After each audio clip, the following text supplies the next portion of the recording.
Dublin, November 180 Bravo Bravo with it. November 180 Bravo Bravo, good afternoon to you.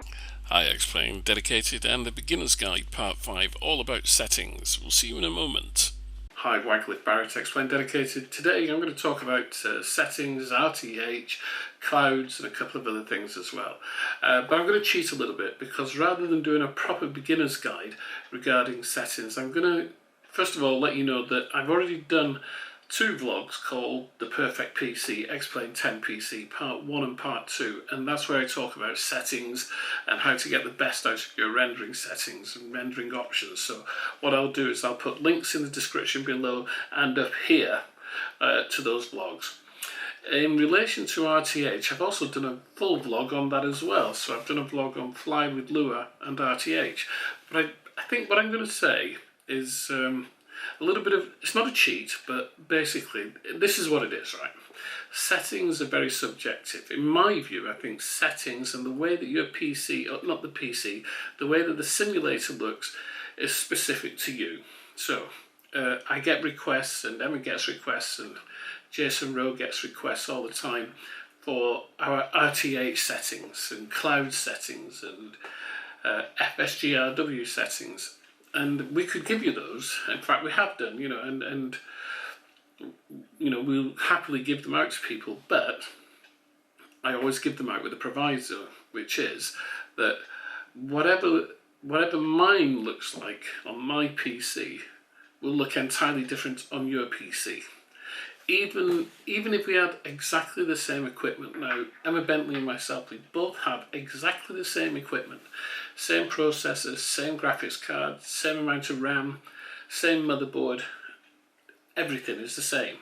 But my settings on her PC look entirely different, and her settings on my PC look entirely different from hers. And that is because it's subjective, and it's what your eye sees and what your eye is pleased with. Now, I think it was yesterday morning, I was messing around with my RTH settings because you've got 4 presets and you can adjust those in any way you want. And I was messing around with my presets and I altered my lighting, just the lighting on the ground, right? Nothing to do with atmospherics or Raleigh or anything else, just the lighting on the ground, because I wanted to get it to look like what I see sometimes when I drive across the Severn Bridge coming back to Cardiff. And when you come across the Severn Bridge, there's a particular point on the drive where you are quite high and you drop down to the valley floor of the River Severn. So you're quite high and you can see quite well into Newport and into Cardiff. And the other evening, my wife and I were driving home and I could see that distance and I could see what the lights looked like in that particular weather.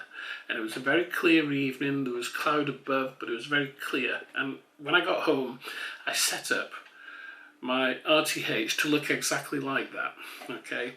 And it does, and I put up a couple of pictures yesterday on Xplane Dedicated to show you what it looks like looking towards Bridgend and then looking towards Cardiff city centre.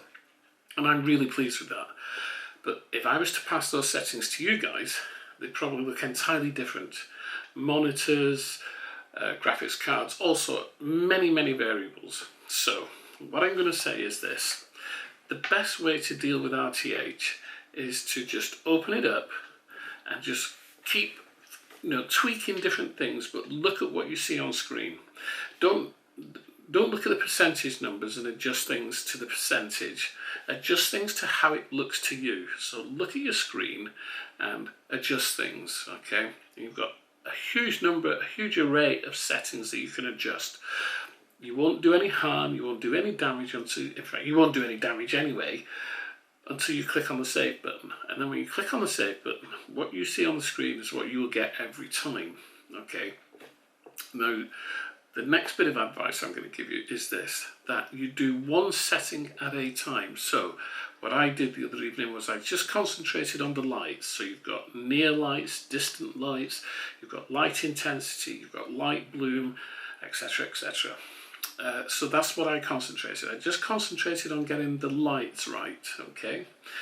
What I will do probably later on this evening is I will go to Innsbruck, a nice mountainous region, elevate the camera up to a few thousand feet so I can see off into the distance, And then I'll start adjusting the atmospherics and the Raleigh colours and the RGB colours. I like to have a blue hint, a blue tinge on the horizon, so that's what I'll be looking for. So I'll do that at daylight and make that adjustment, okay? So you can see what you're doing. So by that time, when I save that on that particular preset, I know my lights will be as I want them, and I'll also know what the atmospherics look like and what I want them to be. And then you can start making other adjustments in other areas, okay? You can do it all at the same time if you want, but I like to concentrate on just one thing. So concentrate on the lights, concentrate on the atmospherics, then concentrate on the fog, and then the Raleigh colours or whatever else, okay? And that, for me, that works, okay? And I think it will work for you. Okay, so that's RTH, okay? The next thing I want to talk about in terms of settings is SkyMaxx Pro, okay? Now SkyMaxx Pro, as we know, is clouds, it's cloud textures, okay, and sky textures. And the same thing applies again. Adjust things to how you like them to look, not what you think it should be, not that you should have 15 layers of cloud or you should have massive cumulus nimbus, but what you like to look at, yeah? My settings for SkyMaxx Pro are not that huge. I don't have massive clouds. I don't, the minimum size and the maximum size are not massive. Put the slider all the way to the bottom, put the slider to around about 10%, sorry. Around about 10-25% in terms of number of clouds. And make adjustments as you go along.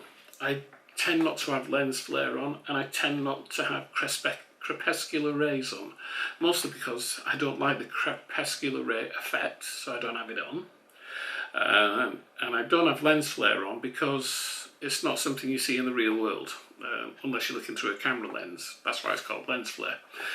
So I don't have those on, but I'm very, very happy with the way it looks. So when it comes to settings, just do things the way that you want, the way that it looks on screen, and that is what is most important. You'll see hundreds and hundreds of screenshots, most of them from me, but you will see hundreds of screenshots and say, oh, I want mine to look like that. Even if you get those settings off people, it will not look like that. It'll look entirely different. So the thing to do, and I repeat, is set it to how you want. Okay, what you like to look at on screen. I'm going to put up a screenshot, which is my monitor, background. I'm going to put a screenshot up of my background, okay? And I've had this on my screen for quite some time now, and I think it's a brilliant screenshot. But I haven't replicated these settings for quite some time. But when I did this, I thought this is really nice, and I keep trying to get back to this one, okay? I'm not far off it now. So, unfortunately, it is a beginner's guide, but it's not a beginner's guide as in the past, where I've actually shown you things, because, as I said at the beginning, there are two videos which are the perfect PC, Xplane 10 PC videos, which talk all about settings, so there's that one. I've also done a vlog earlier about RTH and Fly with Lua as well, and I've also done one, I think, on SkyMaxx Pro as well. Anyway, that's my take on it. Put your settings together, your visual settings, on how you want it to look, okay, what it looks like on your screen, and we'll see you all soon. Cheerio. Yeah.